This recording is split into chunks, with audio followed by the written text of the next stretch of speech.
باللہ من الشیطان الرجیم بسم اللہ الرحمن الرحیم کنتم خیر امت اخرجت للناس، تم سب سے بہترین امت ہو جو لوگوں پر بھیجی گئی ہو، تأمرون بالمعروف وتنہون عن المنکر، اور تم نیکی کا حکم دیتی ہو اور برائی سے روکتے ہو، وتؤمنون باللہ، اور تم ایمان لاتے ہو اللہ پر۔ تو دیکھو اللہ پاک یہاں پہ کتنا بڑا اعزاز ہے، اگر ہم ان آیتوں پہ غور کریں تو کتنا بڑا ہمارے لیے اعزاز کی بات ہے کہ اللہ پاک ہمارے لیے یہ بات کر رہا ہے کہ تم بہترین امت ہو، جو اتنی اب تک کی آدم علیہ السلام سے لے کر جتنے انبیاء گزری اور جتنی قومیں گزری ان میں سب سے بہترین امت تم ہو۔ اور اس کی وجہ کیا ہے؟ اس کی وجہ کیا ہے کہ تم نکلی ہو کہ تم لوگوں کو حکم کرتی ہو اچھائی کا اور روکتی ہو برائی سے، ہے نا، کہ امر بالمعروف نہیں عن المنکر فرض ہے نا سب پر، کہ جب اسلام کا بھی دورہ شروع ہوا تو سب سے پہلے کیا حکم آیا؟ سب فرائض کے بعد کیا حکم آیا؟ امر بالمعروف نہیں عن المنکر، کہ برائی کا حکم دو اور اچھائی سے روکو، برائی کو روکو اور اچھائی کا حکم دو، ہے نا۔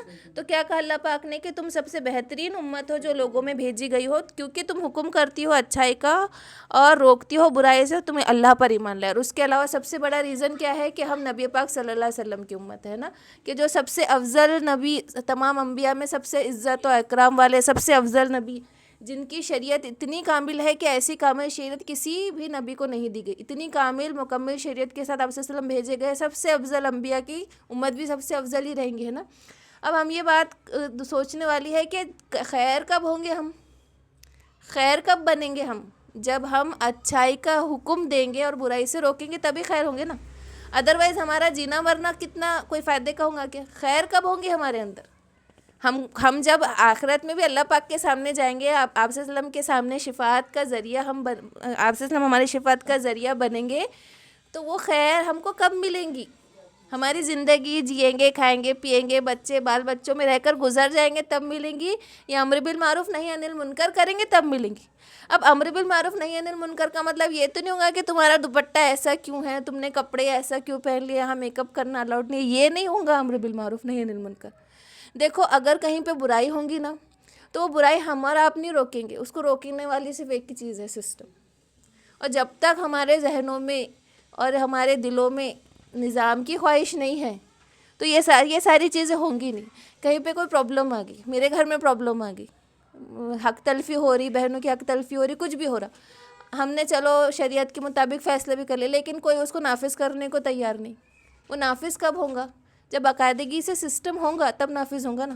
آج اگر کوئی چوری کریں گے اور بھاگیں گا تو اس کے لیے سسٹم ہے نا، کوئی یہ تھوڑی بولے گا کہ نہیں میں نہیں مانتا تم کو، تم کون ہو، ماننا پڑے گا، اس کو مجبوری میں ماننا پڑے گا، برائی کو روکا جائے گا اور خیر پھیلائی جائیں گے۔ تو خیر تبھی بنیں گے جب امر بالمعروف و نہی عن المنکر ہوگا، جب سسٹم نافذ ہوگا۔ اور کیا کہا کہ تم ایمان لائے اللہ پر، تو ایمان لانے والے اللہ پر دوسری بھی قومیں تھی، ہے نا، لیکن ہمارا جو کامل ایمان کا درجہ جو ہم کو دیا گیا، جس طریقے سے ہمارا ایمان کو کامل کیا گیا، وہ سارے ہم کو وہ باتیں بتائی نا آپ صلی اللہ علیہ وسلم نے کہ ایمان کامل کب ہوگا، تو وہ اس طریقے کا ایمان ہم نے اللہ پر لائے نا۔ تو اس لیے کہ تم سب سے بہترین امت ہو۔ وَلَوْ آمَنَ أَهْلُ الْكِتَابِ، اور اگر ایمان لائے اہل کتاب، لَكَانَ خَيْرٌ لَكُمْ، تو ان کے لیے بہتر تھا، مِنْهُمُ الْمُؤْمِنُونَ أَكْثَرُهُمُ الْفَاسِقُونَ، لیکن ان میں سے اکثر فاسق ہے، کہ اہل کتاب بھی اس سے پہلے اللہ پہ ایمان لائے لیکن ان کا ایمان زیادہ دیر تک نہیں ٹک سکا، ہے نا، کتنے جلدی پلٹ گئی وہ قومیں۔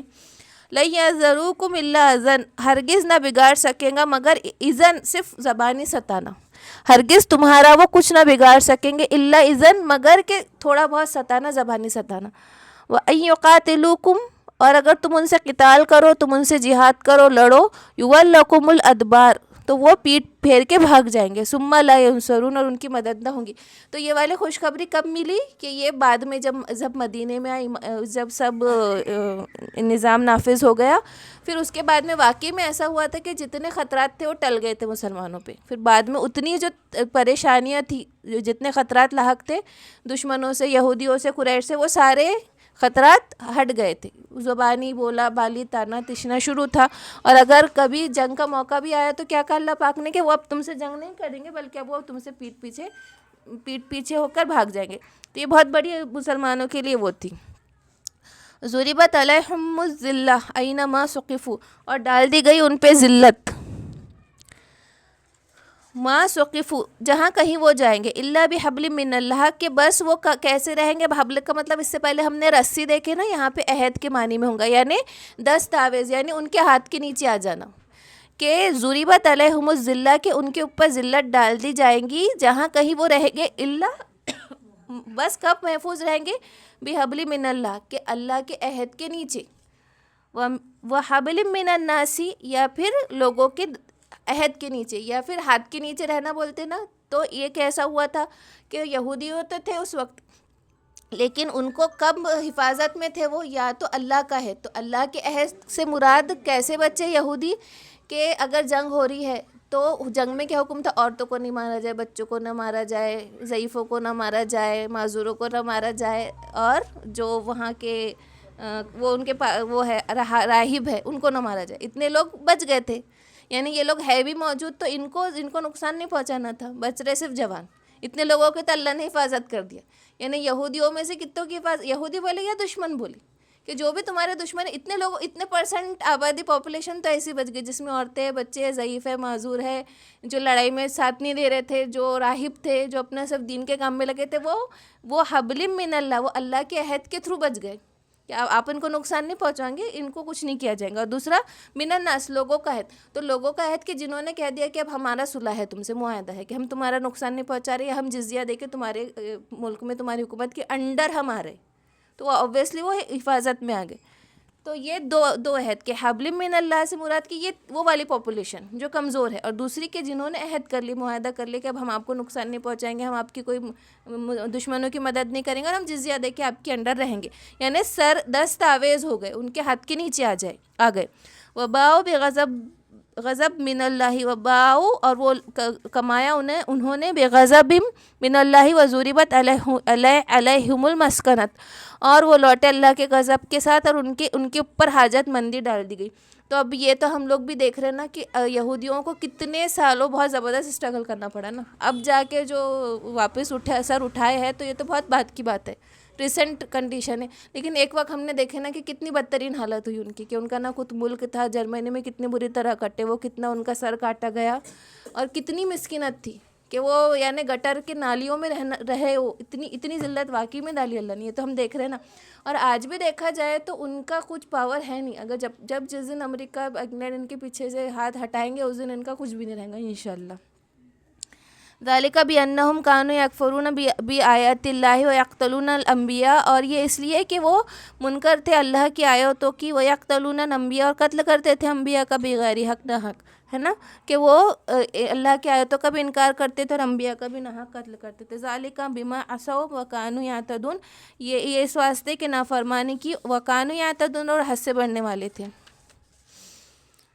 لیسو سواء من اہل الکتاب, اور نہیں ہے برابر اہل کتاب میں سے امتن کوئی فرقہ, قائمت یتلون آیات اللہ کہ جو سیدھی راہ پر اور اللہ کی آیتوں کو پڑھتا ہے, اناء اللیل وہم یسجدون راتوں کے حصے میں اور وہ سجدہ کرتے. وہ سب برابر نہیں ہے اہل کتاب میں سے وہ فرقہ جو اللہ کی آیتوں کو پڑھتا ہے اور راتوں میں سجدہ کرتا ہے.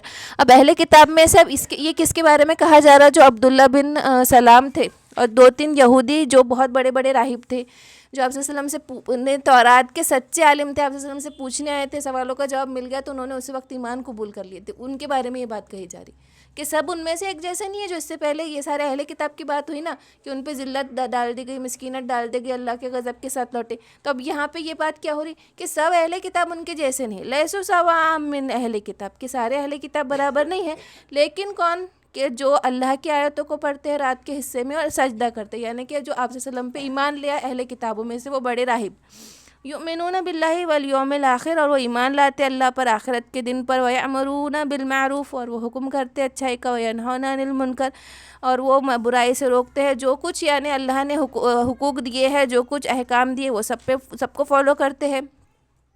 وَيُسَارِعُونَ فِي الْخَيْرَاتِ اور وہ دوڑتے ہیں, جلدی کرتے ہیں نیکی کے کاموں میں. اولئک من الصالحین اور یہی لوگ نیک صالح ہیں.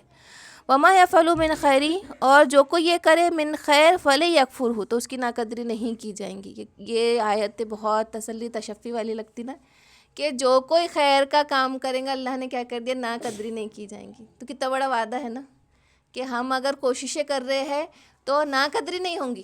یعنی ہم کئی بار دیکھو دنیا میں تو ایسا ہی ہوتا کتنا بھی کر، ہم بولتے نا ان کا کتنا بھی کر کے نکال لو، آخر میں کیا ملتا؟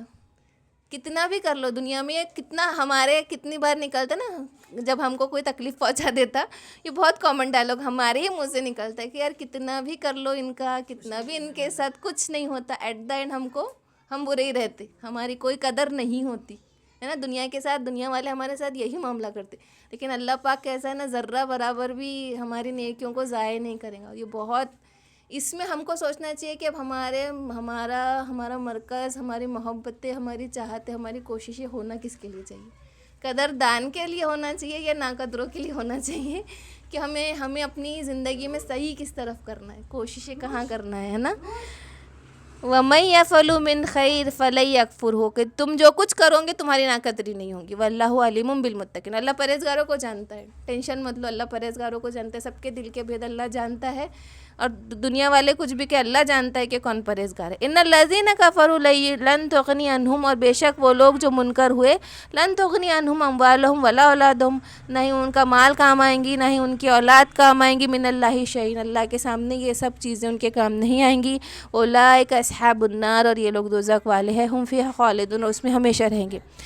مثل ما ينفقون فی هذه الحیات الدنیا، اور مثال جو خرچ کرتے دنیا کی زندگی میں، کمثل ریح، کہ جیسا کہ ہوا، فیہا سرٌ، کہ اس میں پالا تھا، اصابت حرث، کہ وہ کھیتی کو پہنچی، قوم ظلموا انفسہم، اور انہوں نے اپنے آپ کے ساتھ برا کیا، فَأَهْلَكْتُهُ، اور وہ ہلاک ہو گئے. کہ دیکھو کتنی اچھی مثال اللہ پاک یہاں پہ بیان کر رہے ہیں کہ ایک کھیتی تھی اور اس نے پورا بو دیا، سب کر دیا، اس میں دنیا بھر کی محنت کر دیا، پورے سیزن اس میں کام کیا، اب بس فصل پکنے کو ہے، فصل حاصل ہونے کا، تو اس پر کیا آ گئی؟ ریح. اور کیسا ریح؟ یعنی ٹھنڈی ہوا والی، ایسی کہ اس میں جو منافع تو چھوڑا، جو لاگت لگئی تھی وہ بھی، اس کا بھی نقصان ہو گیا. کتنا بڑا نقصان کہ چلو جو انسان بولتا ہے نا مدل رقم تو مل گئی، وہ بھی نہیں مل رہا اس کو، منافع تو ملا ہی نہیں ملا، جو اس نے لگایا تھا وہ بھی ہاتھ سے گیا.